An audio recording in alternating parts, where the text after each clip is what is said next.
What if the vegetables on your plate tonight are only the survivors, the few that won a quiet war fought over centuries, in gardens we've long forgotten? Beneath the soil of medieval Europe, hidden from our modern supermarkets, there once grew a world of strange and precious plants. Roots so sweet they were candid like fruit. Greens that returned year after year without being replanted. Vegetables that fed knights recovering from wounds, sustained entire families through famine, and were prized by kings and peasants alike. How many of them can you name? Skirret, Good King Henry, Salsify. These crops were once essential, grown with rough hands, harvested by firelight, and boiled in pots that hung over stone hearths. Now, most of us have never heard their names. So tonight, let's dig into that forgotten earth together. Before we begin, take a moment to join this quiet journey. Like this video if you love unearthing lost history, and subscribe to Little Historical so you never miss the stories buried beneath our feet. Now, dim the lights. Find a comfortable space. Let's discover the vegetables that time almost erased. Imagine a garden at dusk, not the manicured gardens of a manor, but a quiet, walled plot behind a stone monastery, where the soil is dark and damp and the air carries the faint sweetness of something hidden just beneath the surface. In that garden, a monk kneels, his rough hands brushing aside the last leaves of autumn to reveal a cluster of slender, pale roots, tangled together like a secret waiting to be unearthed. This is Skirret. And in the medieval world, it was a treasure so coveted that it grew not only in humble cottage plots but also in the royal beds of kings. Its taste was said to be sweet, nutty, almost deceptively delicate, a flavor that hinted at something richer, something almost forbidden in its quiet indulgence. But here's what the old records don't tell you. Skirret was more than just food.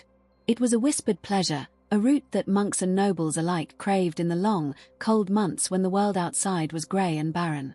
They would peel it slowly, roast it until its flesh became soft and yielding, and eat it in the flickering light of hearth fires, sometimes with honey, sometimes with spices smuggled from distant lands.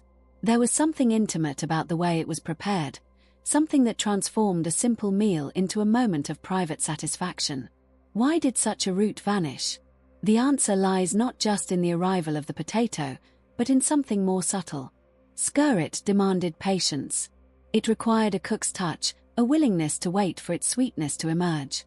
In a world that grew faster, hungrier for convenience, this delicate root was quietly abandoned, left to the soil it had once ruled. But for those who tended it, who knew its secret, Skirret was never merely a vegetable. It was a quiet rebellion against the blandness of winter, a small, delicious sin hidden in plain sight.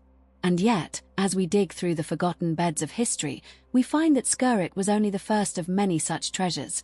Vegetables that once fed the body and tempted the soul, each with its own story of pleasure, patience, and loss. The next one grew not in the center of the garden, but pressed against the cottage wall, its dark leaves reaching for the warmth of the hearth.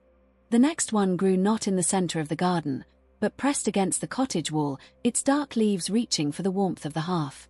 And it was there, in the shadow of stone and smoke, that Good King Henry made its home. A plant that asked for nothing, no rich soil, no careful tending, and yet gave everything. Its name, whispered across centuries, carried a strange nobility for a plant so humble. Some say it was named for a king, others for a folk hero who guarded the threshold between wild and cultivated land. But those who tended it knew the truth. Good King Henry was a keeper of secrets, a green ally that appeared when winter still clung to the fields, offering its tender shoots just when hunger pressed hardest against a family's door. There was something almost illicit about those first stalks of spring. They would rise from the cold earth while other plants still slept, pale and slender, as if emerging from a long, dark dream. The women who gathered them did so quietly, before dawn, their fingers breaking the shoots at the base with a practiced twist. Boiled quickly, eaten with nothing more than salt and the memory of last summer's herbs, they became a kind of sacred currency, a taste of renewal that felt almost too early, too precious to be shared. The leaves that followed were thicker, darker, and they were stirred into potages with a knowing hand, adding iron and bitterness to stews that had sustained the same family for generations. But Good King Henry was not merely a food. It was a witness. It grew where life was lived, against the back wall where laundry hung, near the door where children played, beside the hearth where lovers whispered through the night. Its presence was so constant, so woven into the rhythm of cottage life, that some whispered it absorbed the secrets of those who lived beside it. Its seeds were ground into remedies for unspoken ailments. Its roots were dried and stored for winters when sickness crept through the village. Even the ash of its burned leaves found its way into soaps that cleansed more than skin, as if the plant could purify what words could not.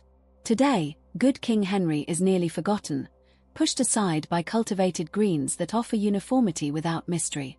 But for those who once relied on its quiet generosity, it was more than a vegetable.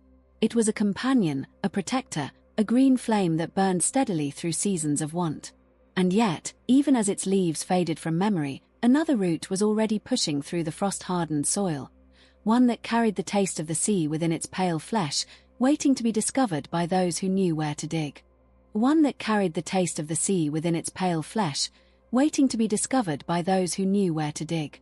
And dig they did, carefully, reverently, as if unearthing something that had been sleeping beneath the frost for months, gathering a flavor that could only be coaxed from the earth by winter's coldest kiss.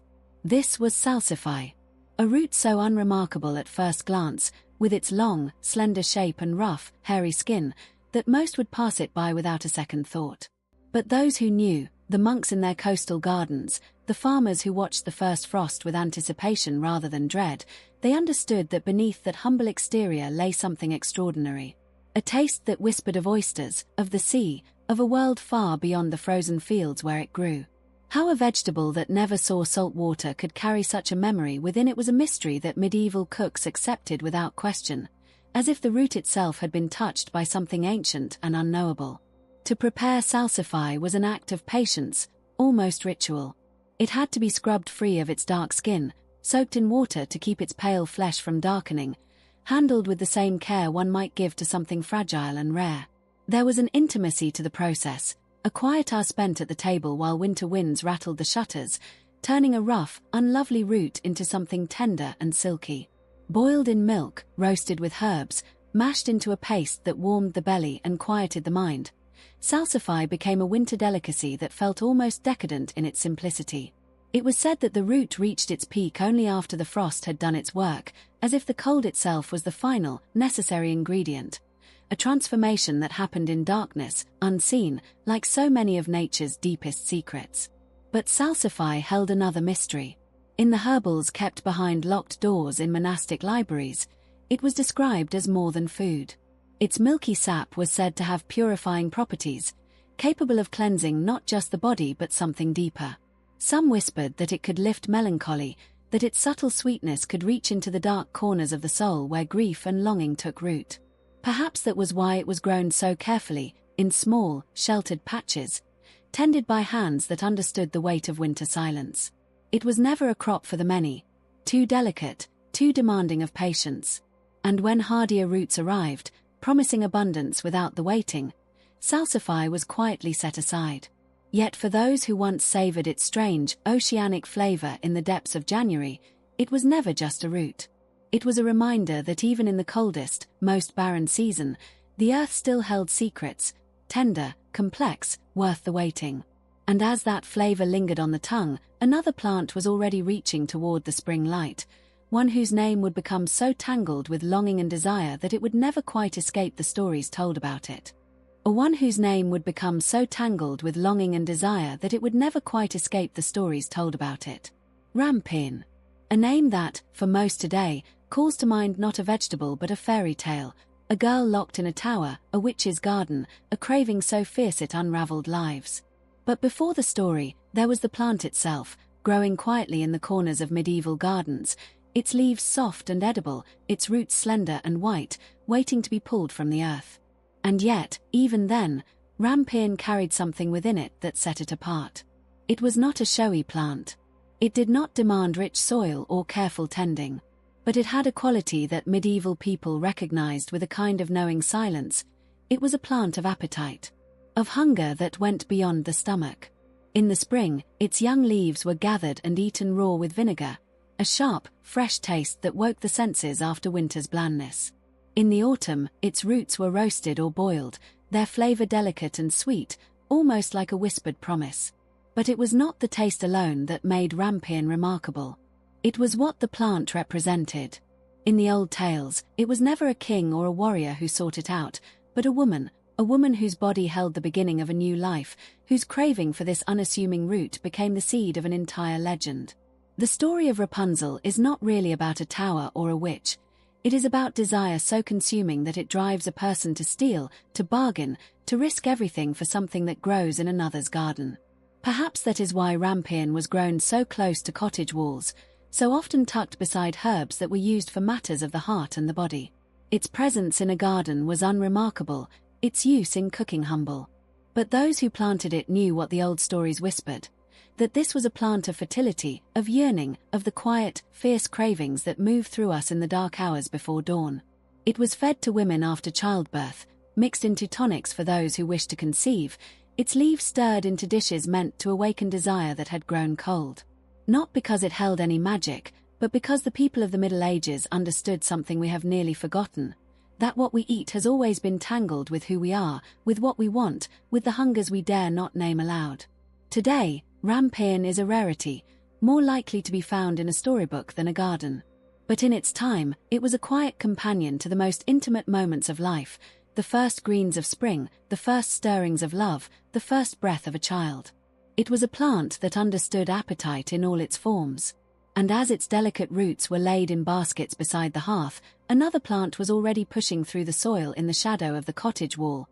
One that would be called a weed by some, but that fed the hungry without ever being planted at all.